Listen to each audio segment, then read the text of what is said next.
Le palais de la République du Sénégal, d'hier à aujourd'hui. Ce documentaire a pour objet de retracer l'histoire de ce lieu symbolique, classé depuis 1979 dans la liste des sites et monuments historiques du Sénégal, avant de le présenter sous ses aspects contemporains. Situé dans le quartier Plateau à Dakar, le palais de la République du Sénégal se dresse majestueusement à la croisée des avenues de la République et de Léopold Sédar Senghor.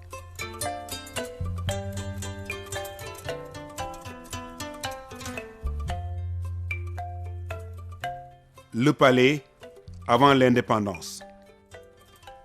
Acquis à la suite d'une expropriation consécutive à la succession Gaspard d'Evès, le lot de terrain sur lequel est bâti l'édifice fut retiré de la vente avec comme effet son transfert au profit de la colonie du Sénégal par le jugement du tribunal de première instance de Saint-Louis en date du 13 décembre 1902.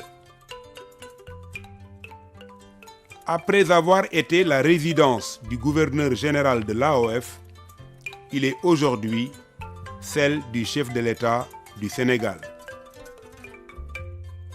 L'histoire très riche du palais s'insère dans l'évolution française en Afrique occidentale. En effet, c'est par un décret en date du 16 juin 1895 que Félix Faure, président d'alors de la République française, a institué un gouvernement général pour coordonner l'action administrative des territoires d'Afrique occidentale. Jean-Baptiste Chaudié est nommé premier gouverneur résidant à Saint-Louis, à côté du lieutenant-gouverneur Henri-Félix de Lamotte. Le 1er octobre 1902, un nouveau décret transfère la capitale de l'AOF de Saint-Louis à Dakar. Compte tenu de son essor économique et ferroviaire, mais aussi par sa situation maritime privilégiée, Dakar répondait parfaitement à la réalisation de ce projet novateur. Aux yeux du colonisateur, Dakar est une porte ouverte sur l'intérieur du continent et peut jouer un rôle déterminant dans le système de consolidation et d'extension de l'Empire français ouest-africain. Le signal de l'expression de puissance de la France fut donné par Gaston Doumergue, ministre des colonies. En donnant son accord définitif au projet de construction du palais du gouverneur général en 1902, il s'exprimait en ces termes. Apposer dans une ville encore relativement vierge l'empreinte symbolique de la Grande France. Avec son nouveau statut, Dakar connut un afflux démographique important, car de 8 737 habitants en 1902, elle passe à 18 447 habitants en 1904.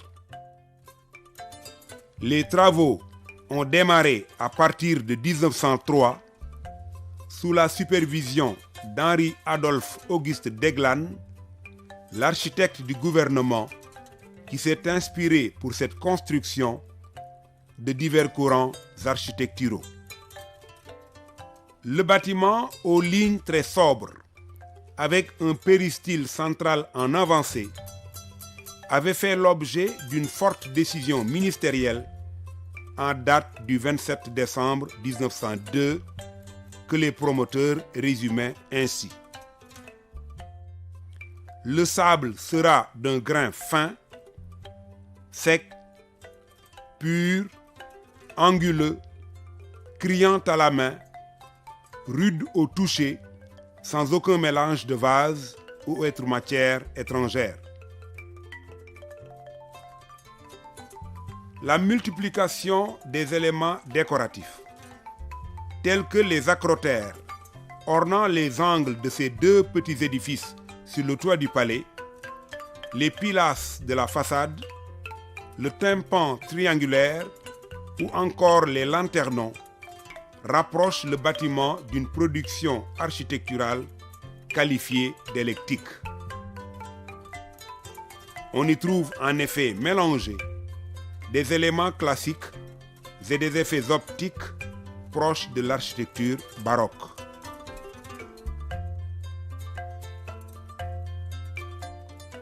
De plus, la profusion des éléments décoratifs imprimés à la façade évoque par leur foisonnement le style rococo, mouvement artistique européen du XVIIIe siècle touchant l'architecture, les arts décoratifs et la sculpture. Par ailleurs, l'orientation nord-sud de ce bâtiment et son implantation sur un plateau dominant le reste de la ville, excepté les mamelles, lui assure, grâce à ses nombreuses arcades, une bonne ventilation garante d'une hygiène optimisée. En outre, pour des raisons liées à l'option militaire, son élévation répond aux besoins de cette maxime selon laquelle qui tient les hauts tient les bas. La démarche, l'objectif et la philosophie des concepteurs sont clairs. L'implantation d'un palais doit participer de la représentation du pouvoir et l'édifice doit se révéler dans son ensemble comme majestueux grâce au style, à la forme et à la visibilité aussi bien de la mer que des différentes parties de la ville. Après appel à la concurrence, un contrat fut signé avec l'entreprise Daïdé et Pilet, adjudicataire du marché qui avait déjà à son actif la construction du pont Faidherbe de Saint-Louis. La confection des grilles d'honneur et la peinture du bâtiment ont été confiées aux entreprises Maison et Minzar. Le montant total des travaux était estimé à cette époque à la somme d'1 739 323 francs, montant très modeste de nos jours, mais en 1903, le coût des matériaux importés se présentait comme suit. La tonne de ciment à 50 francs, la tonne de fer, acier et fonte de toute espèce à 400 francs, la tonne de chaux à 30 francs.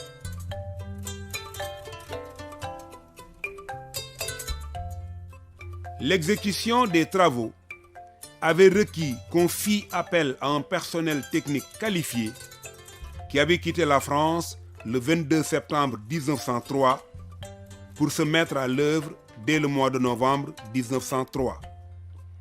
Le chantier est réceptionné le 14 juin 1907. Le palais est inauguré le 28 juin 1907.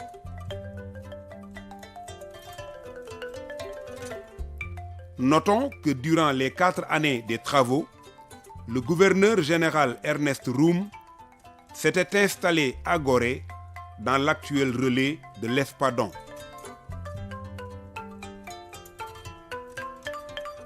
« 18 gouverneurs généraux ou hauts commissaires de la République s'y sont succédés, d'Ernest Roume en 1907 à Pierre Mesmer qui a quitté Dakar le 22 décembre 1959. Ernest Roume, 1907-1908. William Merleau-Ponty, 1915. Décédé à Dakar et inhumé dans les cimetières de Bel-Air, Ponty fut le parrain de l'école normale William Ponty, creuset de la formation de hauts cadres de l'Afrique occidentale française dans les domaines de l'enseignement et de l'administration générale. Créée en 1903 à Saint-Louis, cette école sera transférée d'abord à Gorée en 1913, puis à Sébikotane en 1937. L'amphithéâtre de cette prestigieuse école, classé parmi les sites et monuments historiques du Sénégal depuis 1979, sera très bientôt restauré par le ministère de la Culture et du Patrimoine historique classé. François Clausel, 1916-1917. Il est l'initiateur du Conseil supérieur des affaires musulmanes. Jean Van Vollenhoven, 1917-1918. Il démissionne de ses fonctions de gouverneur général, ne pouvant s'accommoder au nouveau statut du député Blaise Diagne, nommé par le président du Conseil Georges Clemenceau, commissaire de la République chargé du recrutement des soldats indigènes en AOF durant la Première Guerre mondiale. Jean-Gabriel Engoulevent, 1918-1919. Martial Merlin, 1919-1923. Jules Card, 1923-1930. Il a été le parrain de l'école de médecine de Dakar. Jules Brévier, 1930-1936. Un pavillon de l'hôpital principal de Dakar, ex-hôpital colonial, porte son nom. Marcel de Coppet, 1936-1938. Il est l'initiateur du projet de construction de la grande mosquée de Dakar en 1938. Pierre Boisson, 1938-1939. Léon Kaila, 1939-1940.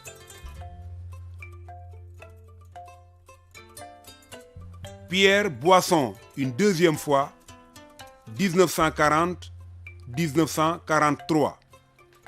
C'est du haut du palais qu'il coordonnait durant la Deuxième Guerre mondiale les opérations de défense de Dakar les 22, 23 et 24 septembre 1940 lors des bombardements opérés par les forces françaises libres sous le commandement du général de Gaulle pour contraindre la colonie du Sénégal à se rallier à la résistance contre l'Allemagne nazie. Pierre Cournary, 1943-1946. Il est l'artisan du projet du vote des femmes. René Victor Alain Barthes, 1946-1948. Paul Béchard, 1948-1951. La modernisation du palais dans sa forme actuelle en septembre 1951 est à mettre à son actif. Aussi, c'est lui qui a dénoué la grève des cheminots de l'AOF dans la nuit du lundi 15 au mardi 16 mars 1948 entre le syndicat des cheminots et les représentants de la régie des chemins de fer. Bernard Cornu-Gentil, 1952-1956. Grand régulateur social et religieux de l'époque. Gaston Cousin, 1957-1958. Pierre Mesmer, 1958-1959.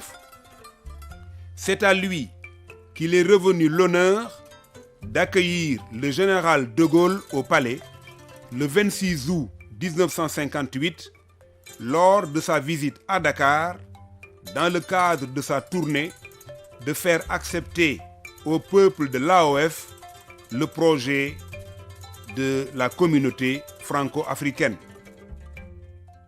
Faut-il signaler que durant la courte période de la Fédération du Mali, qui accéda à l'indépendance le 20 juillet 1960, le palais fut occupé par Modibo Keïta, qui a quitté les locaux le 20 août 1960, date de l'éclatement de cette fédération composée du Sénégal et du Soudan français, actuelle République du Mali.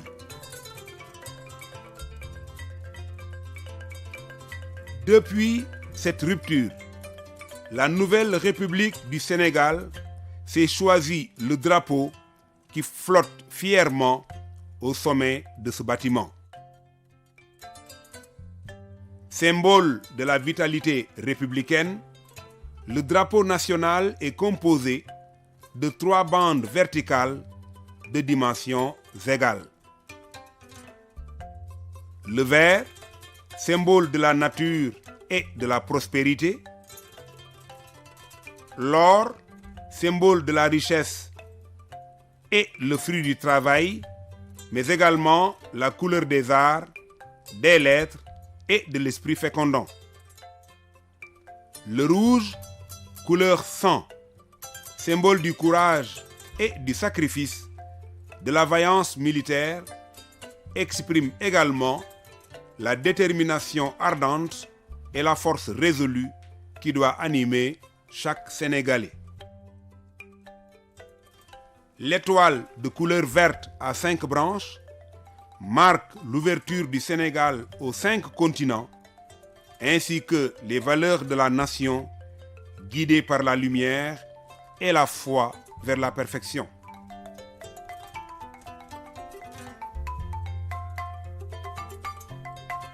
La devise de la République, un peuple, un but, une foi, traduit notre volonté de vie commune dans l'unité de notre peuple pour la construction nationale.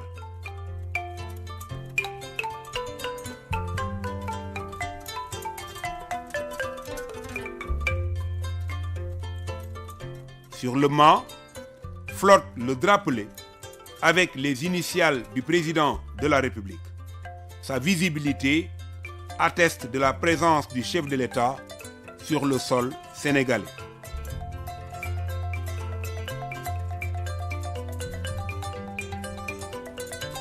Le palais de la République depuis l'indépendance. Le décret numéro 6001 du 22 septembre 1960 désigne désormais l'appellation de la résidence du président de la République sous le nom de Palais de la République.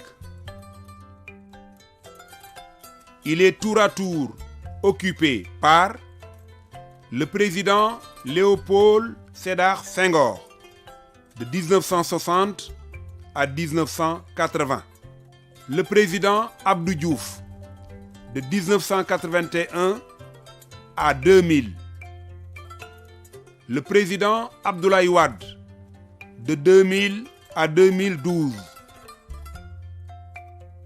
le président Macky Sall depuis 2012. L'on ne peut s'empêcher au regard d'un tel édifice d'emporter avec soi l'image d'un univers sublime avec une vue extraordinaire sur la mer.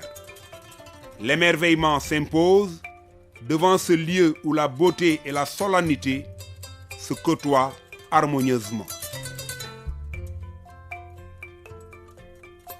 Devant cet édifice trônent majestueusement 2 lions, emblème de la République, et à l'intérieur, une lionne momifiée importée d'Afrique du Sud par le président Macky Sall.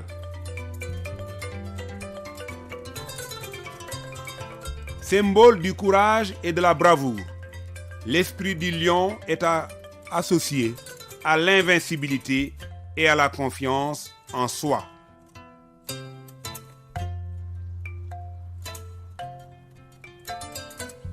Résidence officielle du président de la République. Cet imposant édifice dispose d'une emprise au sol de 2417 mètres carrés. Il est composé de 2 étages en plus d'un rez-de-jardin de 1296 mètres carrés et d'un rez-de-chaussée de 1624 mètres carrés. Le premier étage couvre une superficie de 1466 mètres carrés, tandis que celle du deuxième est de 658 mètres carrés.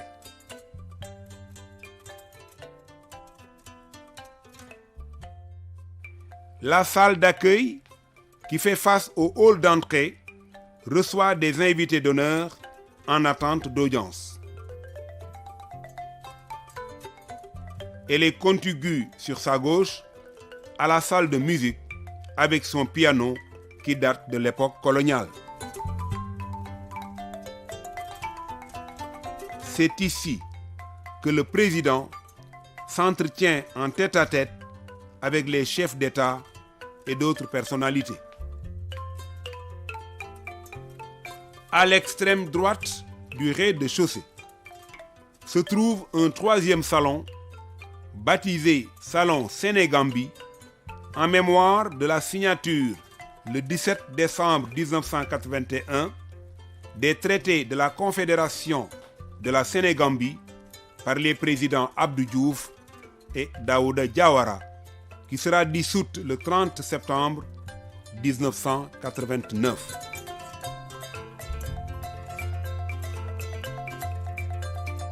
Ce salon, d'une capacité d'accueil de 40 personnes, abrite également des réunions et des séances de travail conduites par le chef de l'État.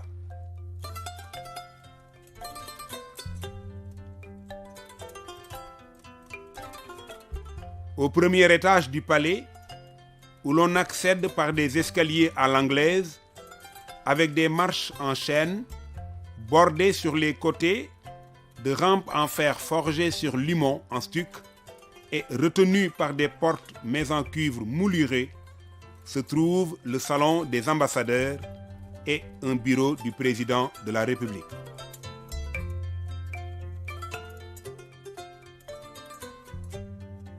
Dans cet espace sont exposés des objets reçus en cadeau de différents chefs d'État et de hautes personnalités.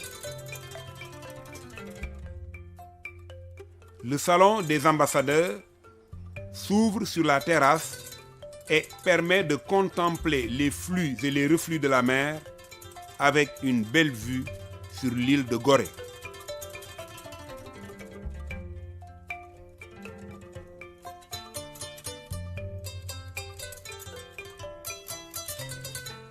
Que d'événements auront marqué ce lieu où plusieurs éminentes personnalités du monde ont échangé dans le secret des conversations stratégiques sanctionnées par de grandes décisions politiques, économiques et diplomatiques. Pour l'économie d'énergie, un système photovoltaïque autonome est installé afin de permettre une alimentation en partie en énergie propre. Différentes annexes complètent la fonctionnalité de la résidence officielle du chef de l'État. Il s'agit de la salle des banquets. Sur l'initiative du président Léopold Sédar Senghor, sa construction, qui aura duré 1 an, a débuté en 1973 sous la direction de M. Trion, l'architecte du palais à l'époque. Le président Senghor avait initié l'utilisation des matériaux locaux, le marbre de la région de Kédougou notamment. Son inauguration a eu lieu en 1974 en présence du président de la Côte d'Ivoire, Félix Houphouët-Boigny, invité d'honneur. Depuis cette date, elle reçoit en banquet officiel les hôtes de marque de la République. Dans cette salle multifonctionnelle, sont honorés dans les différents ordres nationaux par le chef de l'État, les citoyens et les étrangers qui se sont distingués dans les services rendus à la République. Ils sont aussi conviés les grands dignitaires de la République dans le cadre des concertations pour un dialogue fécond sur des questions d'intérêt national.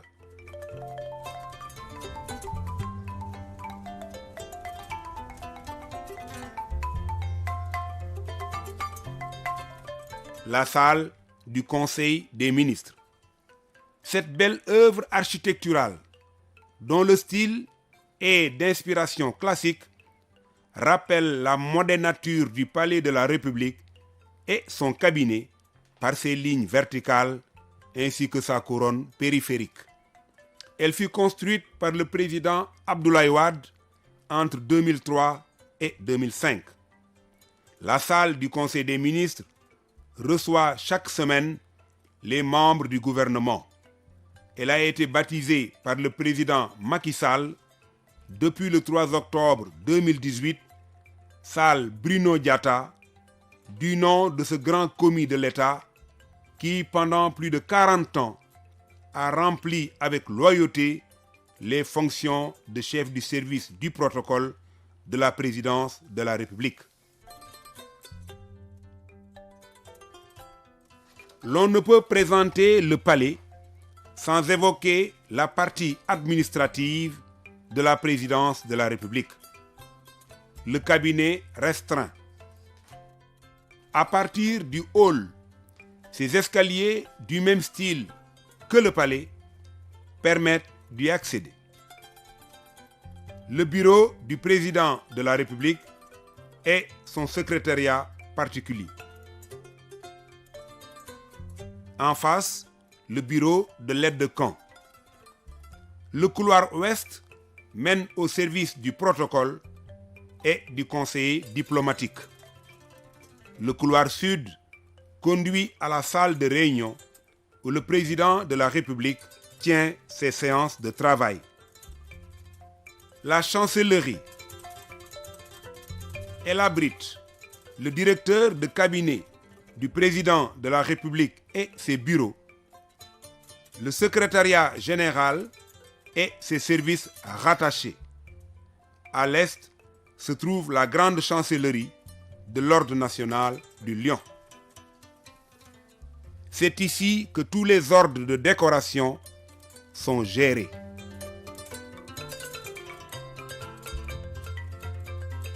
Les services de sécurité, la maison militaire, qui abrite l'inspection générale des forces armées, le chef de l'état-major particulier du président de la République. Sur l'autre rue, au nord, l'état-major du gouverneur militaire du palais.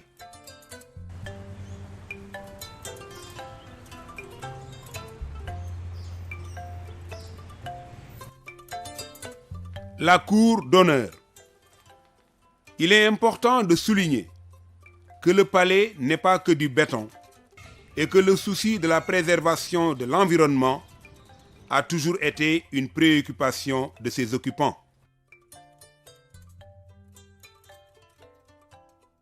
Le président Macky Sall a institué dans la cour d'honneur la forte symbolique constituée par la levée mensuelle des couleurs les premiers lundis de chaque mois en présence des membres du gouvernement et de l'armée. Une occasion d'inviter également d'autres citoyens à l'image des tout-petits et des personnes du troisième âge, afin de rappeler la marque de civisme et de citoyenneté qui ne doit jamais faire défaut.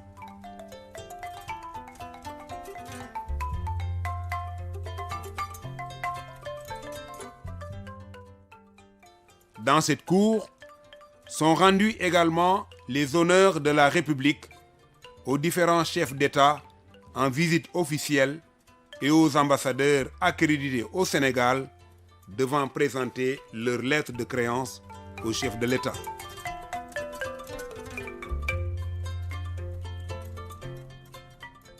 L'on ne peut décrire le palais sans évoquer sa beauté et son charme que lui confère son jardin de 7000 mètres carrés. Dans cet espace, plusieurs variétés d'arbres et d'arbustes importés d'Europe, des Antilles, d'Afrique, parmi lesquels un flamboyant planté depuis 1925 cohabite avec des espèces locales comme le baobab, l'arbre totem du Sénégal.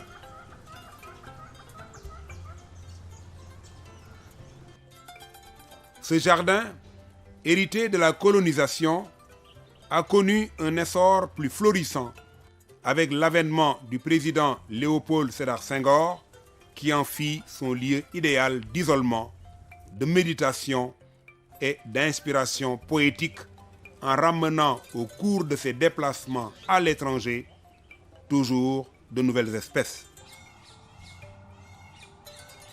La splendeur de ce jardin, aux attraits changeants par l'alignement de sa multitude d'arbres exotiques, est révélée par la variation de la lumière sous les frondaisons, créant ainsi un havre de quiétude pour le repos de l'esprit.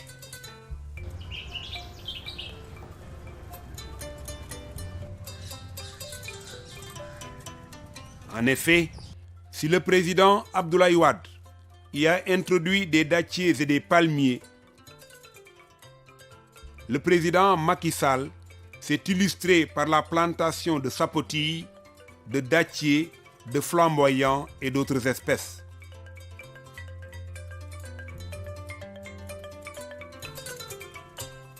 L'originalité de cette flore réside dans cette subtile transition entre l'intimité ombragée, le verdoiement embaumé des 4760 mètres carrés de parterres gazonnés et fleuris qui lui assure un véritable réceptacle de la biodiversité, lieu de refuge et de reproduction de beaucoup d'oiseaux.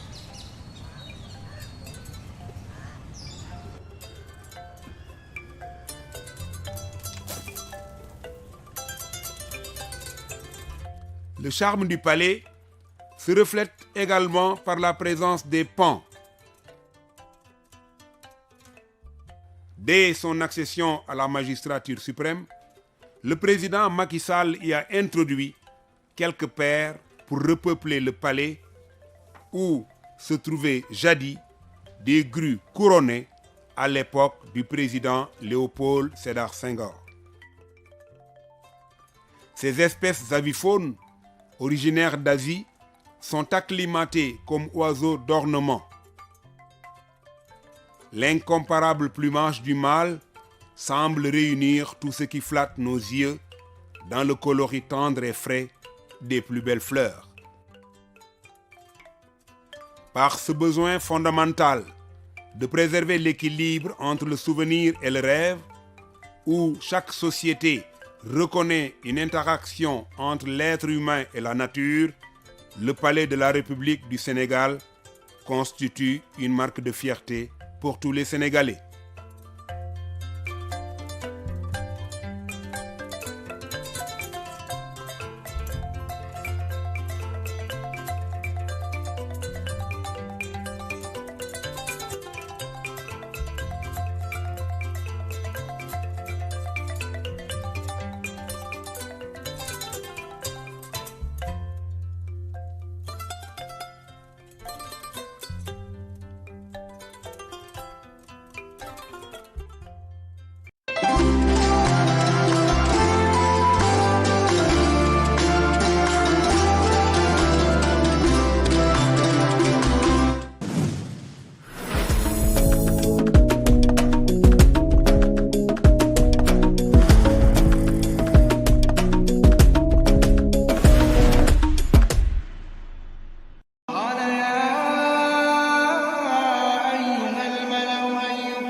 قبل أن تقوم من مقامك. أعوذ بالله من الشيطان الرجيم. بسم